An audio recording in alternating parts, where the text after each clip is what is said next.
everybody, my name is Paul, I'm the gamer Scot, and welcome to my first look at Trashed, a first-person shooter with some construction elements and an environmental message. Before we start, this is your reminder that I stream indie games like this right here on YouTube. So if you want to join me and the rest of the clan, hit that subscribe button like it's the eject button on a garbage chute. Okay, I'm gonna make this quick. I don't do this very often. Trashed is a mess. It's buggy as hell, the load times are appalling, and what content there is super threadbare. In fact, if I was less kind, I would say that Trashed is the most suitable name any game has ever had. I don't like to just straight up wail on games because I don't want to be the guy who stops a developer from ever making a game again. But there's a lot to cover here. As always, I'll try to be constructive where I can, so without further ado, let's get going. The idea is, you've been thrown onto a planet that's being used as a dumping ground and you're trying to clean it up. You've got various machines at your disposal to move garbage around, recycle what you can and incinerate what you can't. You've got an air quality rating you need to keep an eye on, and if you don't pick up the garbage quick enough, it morphs into monsters that attack you. Now in theory, all of this sounds great. Unfortunately, in practice, that's not how any of it actually works. There's only a handful of machines and you only really need a couple of them to absolutely crush everything that's thrown at you. Pun intended.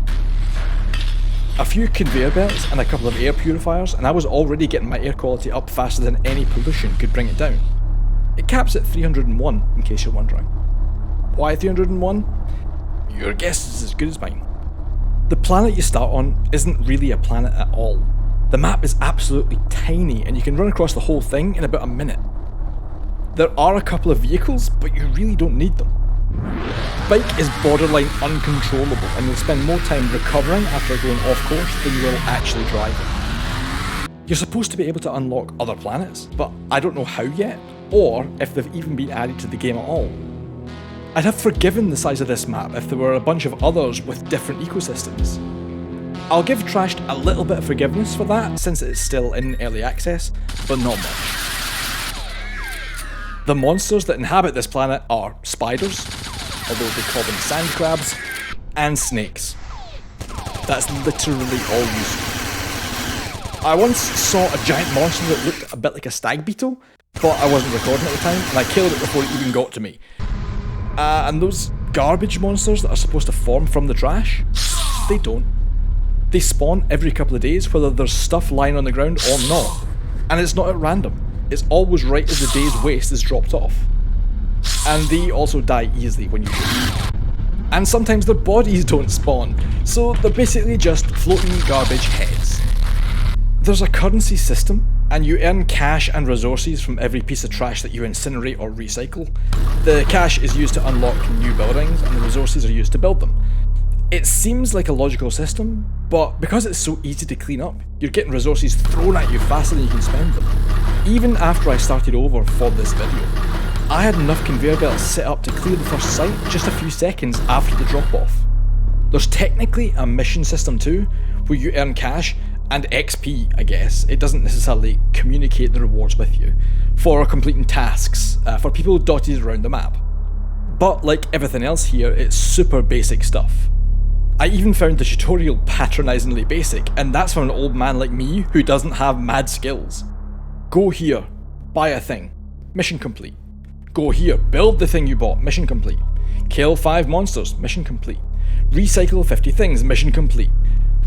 This would have been better as a single mission with a checklist you needed to complete before moving on. And it could have also used a lot less running back and forward between Site A and base. There's a mission you get right at the end of the tutorial while you're out running around, so I know the developer can do it. You can choose from a few different classes that have unique perks, but they don't actually play differently enough for it to matter. And the bugs! Dear lord, the bugs! It's crashed for me a few times just loading into a new area. The UI sometimes shows things across the other side of the map that shouldn't be visible. There are huge chunks of geography that just blip in and out of existence when you're looking directly at them.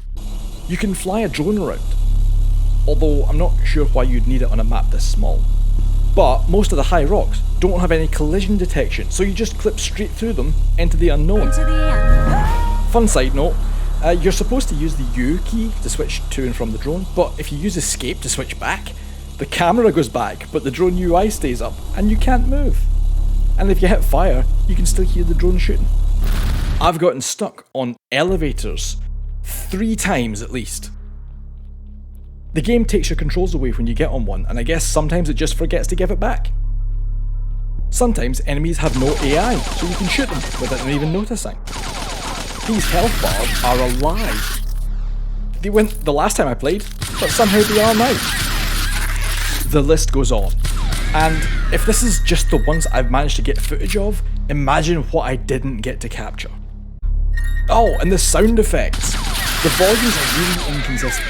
Sometimes something right next to you will be at a normal level, and then all of a sudden it'll be 10 times as loud. And they're buggy too. Sometimes sounds seem to cancel each other out. Some of them sound like they're clipping. Sometimes nothing makes sound at all. Part of me is wondering if each piece of garbage is supposed to have its own sound. The dozens of pieces of shrapnel getting fired around all the time might explain why it sounds so bad. Now, as I said earlier, with a single developer game in early access like this, I normally wouldn't be so mean. But it's been 5 months since the last update, and previously they were coming in much faster than that. I'm starting to think this one might be dead, and if that's the case, then it's probably for the best. It won't surprise you to learn that Trashed has no accessibility options. Despite having a controls option on the menu, it's just a reminder, not a place to change any of the buttons. And even that's kind of pointless because you get that same reminder on every loading screen, and as I mentioned before, those load times are ridiculous, so you can't miss them. I thought this had potential, that's why I wanted to try it. I still think the idea has legs. I like the idea of cleaning up a planet. I thought it might even have an environmental effect when the sky got bluer and maybe some water appeared as he brought down the temperatures and cleaned the air. That was obviously hoping for too much. Trash by name, trash by nature.